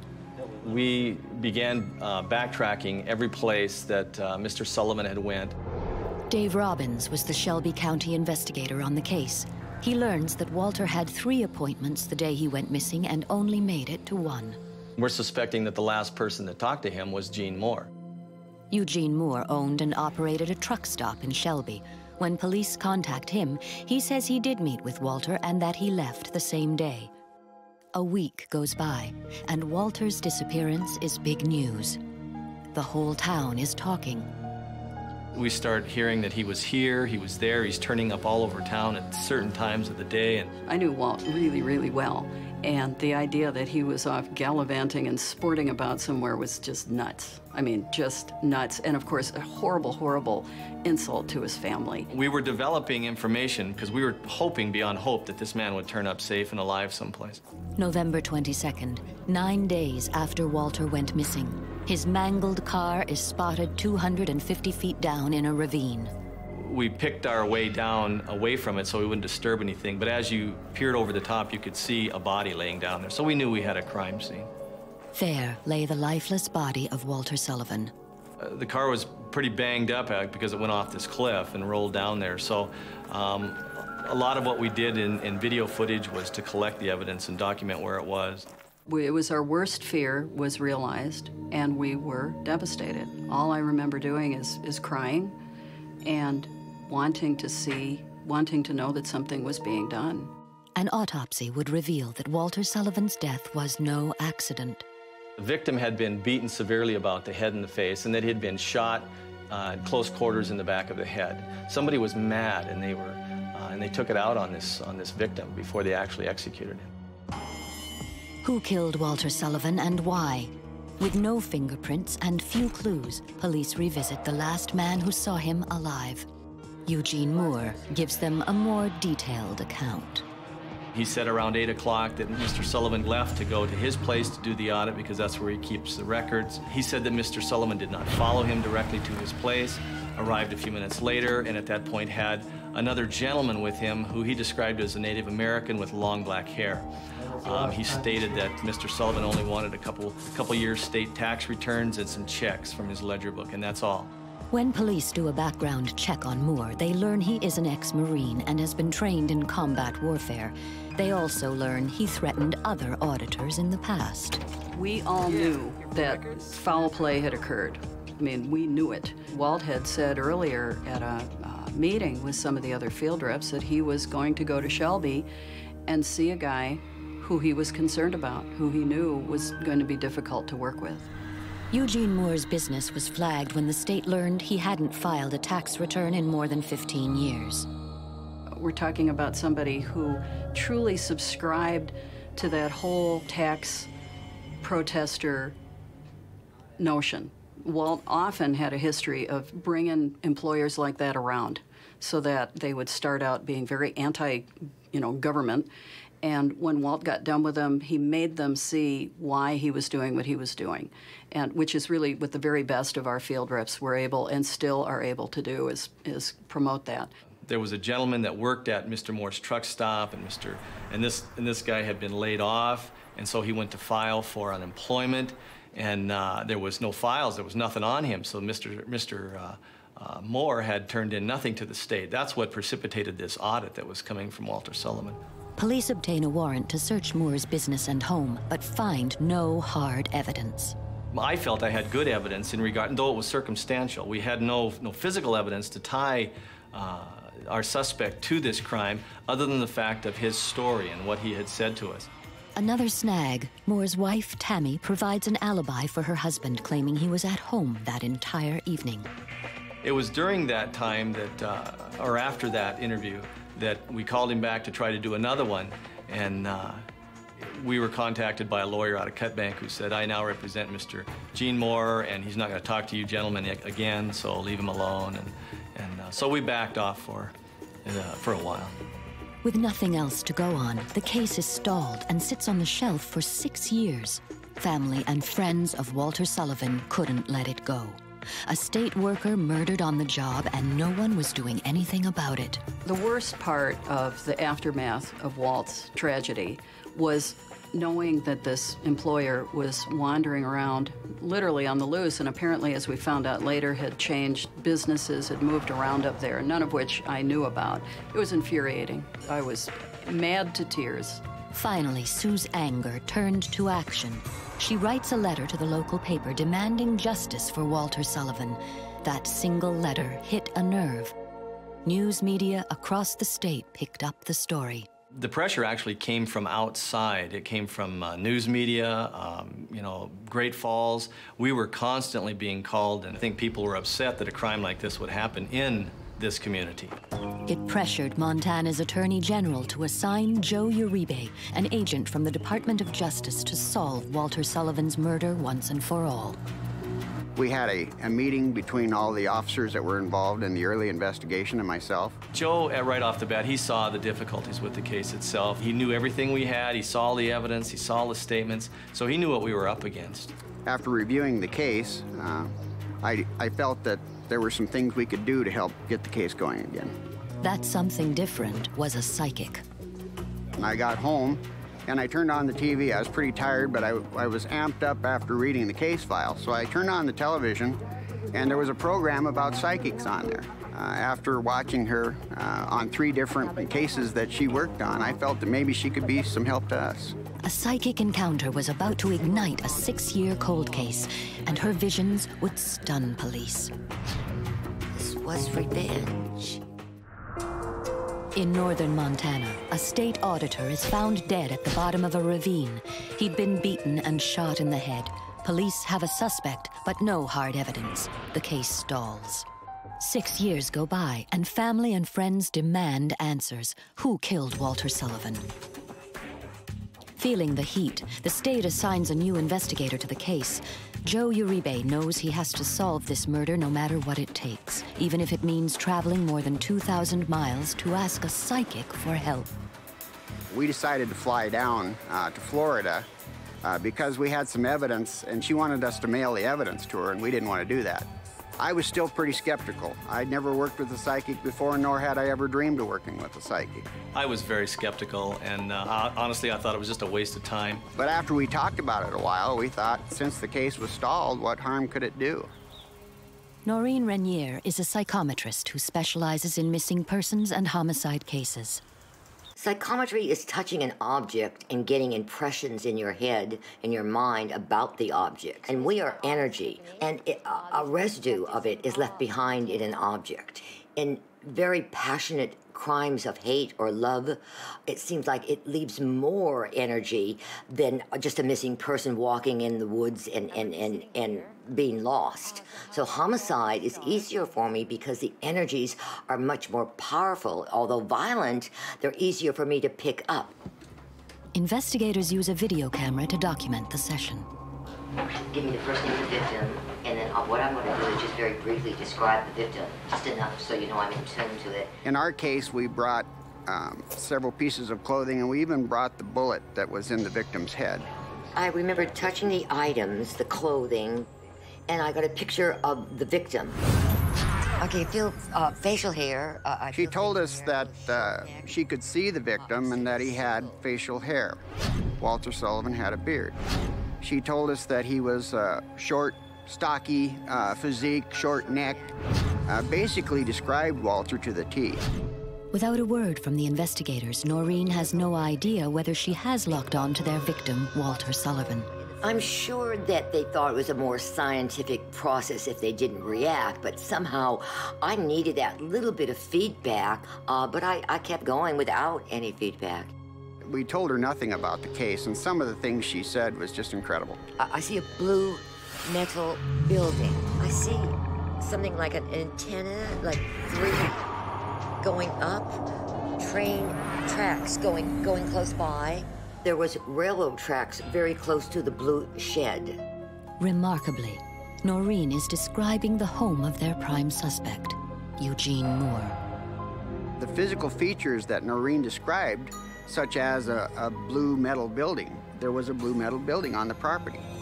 She said there was a railroad track close by. Well, just right across the road from him was a railroad track. And it was strikingly accurate. At one point, a name just sort of popped in my head, the name Clark. C-L-A-I-R. Oh, I just feel that sort of name coming in. Clark. And they sort of looked at each other, but said nothing. Came out kind of spontaneously that she said this word Clark, and incidentally, the body and the car were found on the Clark Ranch about 9 miles southwest of town. We were just amazed. We couldn't believe it. In fact, the hair was standing on the back of my neck a time or two. And now she gives them a piece of information they didn't know. The moment she touched the bullet, she had a vision of an attack on Walter Sullivan. And all of a sudden I was ambushed. Oh, I'm hurting. They're hitting me on the head. We knew that Walter had been beaten, but we didn't know how many people were involved with it or what the circumstances were. This was planned. They're torturing him. This was about revenge. And then all of a sudden, I had this excruciating pain in the back of my head. Something went in her head there, or some pain in her head, and that's exactly where Walter was shot. We had developed information about these two other suspects, but they in fact had been eliminated from being in the area. But Noreen was able to put together for us that they were part of the ambush that occurred out at this Blue Metal building. But she basically laid out the scenario of what we believe is the actual fact of what happened with Walter Sullivan. But investigators were about to be amazed even more. God, it's so dangerous. You won't take him alive. I saw the face in my head, one eye at a time. Each feature, the artist put it together. Eyebrows more close to the eyes. So we had two faces for them. One is a male and one was a female. She provided information to her artist, which very accurately depicted our main suspect and his wife. They again looked at each other, thanked me, packed up their stuff, and left. Again, no feedback on how well I did or how badly I did. No grades were given. What Noreen didn't know was that her visions gave police new reason to go back to their prime suspect, Eugene Moore. For me, it brought all of the elements together, and I knew at that point that we had the right man. We'd done intensive homework. We went back step by step through his statement, and we reviewed everything he told us, and we went out to look to see if this is true or not true. Uribe visits Moore at his truck stop and tells him he is with the Attorney General's office. He says he's there to close the Walter Sullivan case once and for all and wants to hear Moore's side of the story. He opened up just like a flower and said, well, absolutely. I've been waiting to talk to somebody. I have a lot of things that I want to say. This time, Moore's story is very different from the one he told 6 years ago. He states that Walter did show up at his truck stop and asked for his records. Moore told Sullivan they were in the Blue Building and that he should get them himself. He then says he never saw Sullivan again. And here he comes out with an entirely different set of information, a whole different story. And of course, it was contrary to everything he told us back in 1989. Back in 1989, Moore claimed that he met Walter at his home and that he noticed a Native American in his car. He personally handed Walter his records and watched them both drive away. It's typical when a person is lying to you, a year later or 2 years later, whatever, they don't remember their lies. Everybody remembers the truth, but you can't remember when you lie. Uribe decides to take a chance.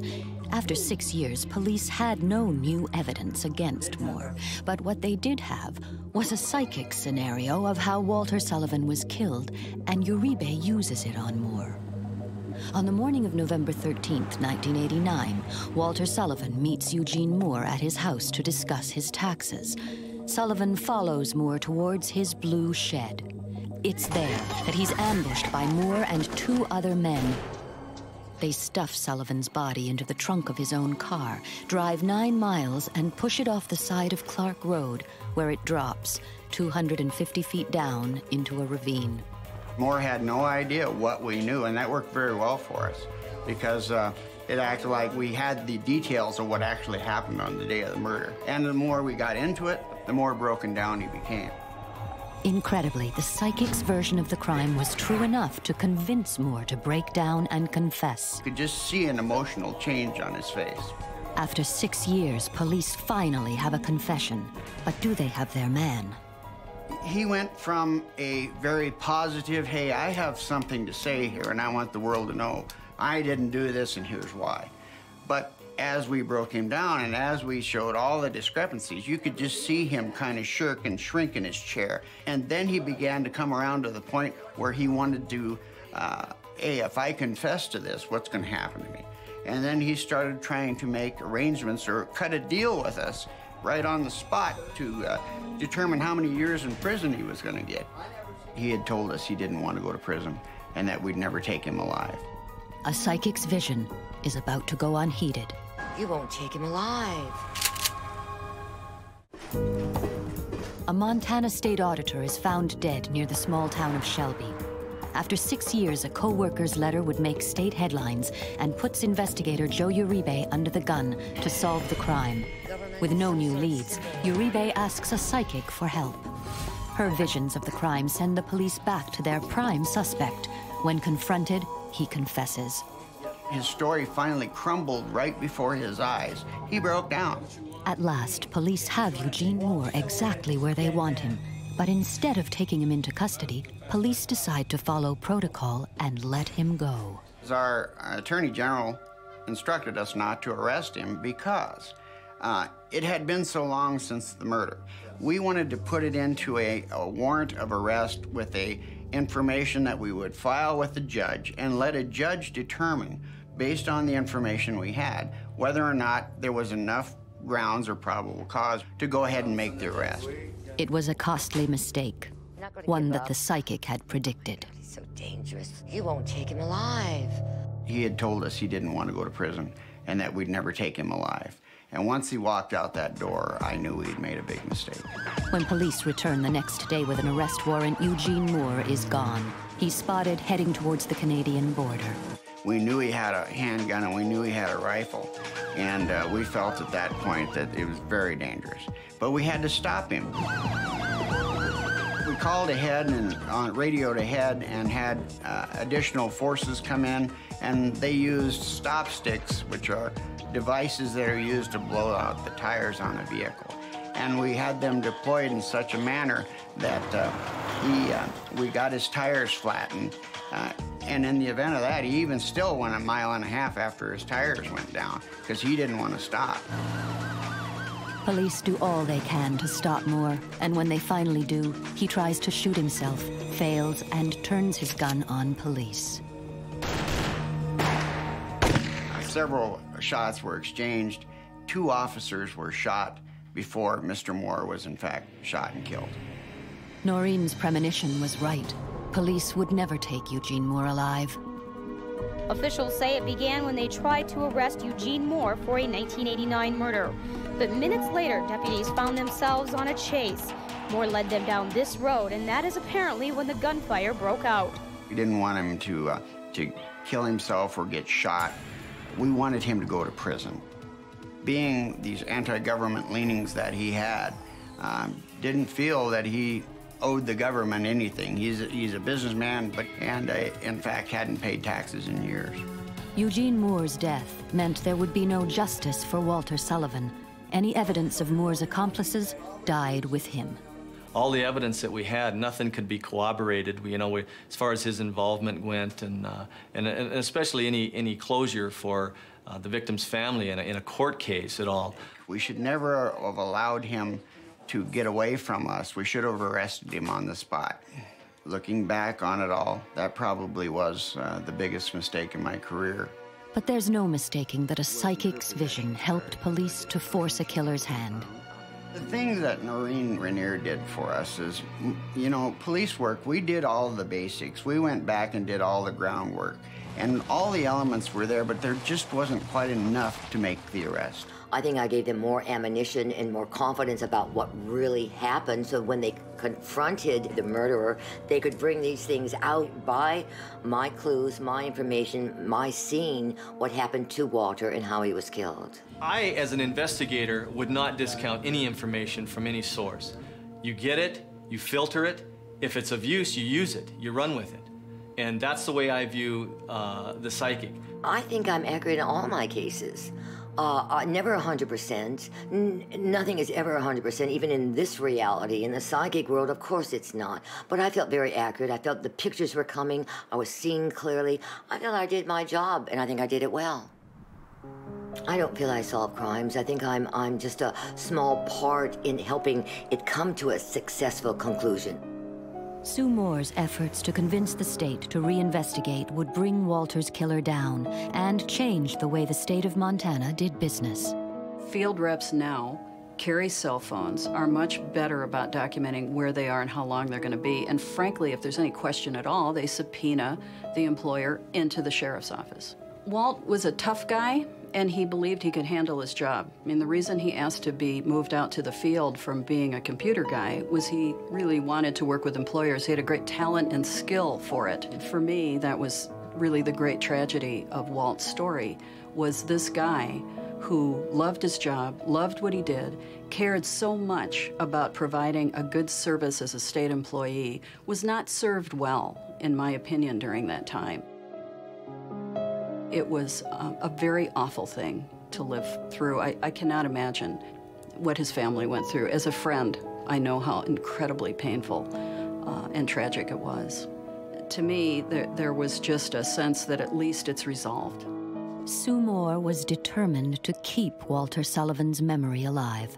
She lobbied, and finally in March 2004, 15 years after his death, the state renamed a building in Walter Sullivan's honor. Walt was, in many ways for me, a mentor. I mean, there's not a time I walk into that building and see that plaque and don't have a memory of Walt in that building. It's great to have that there, but I sure wish we didn't have to have it.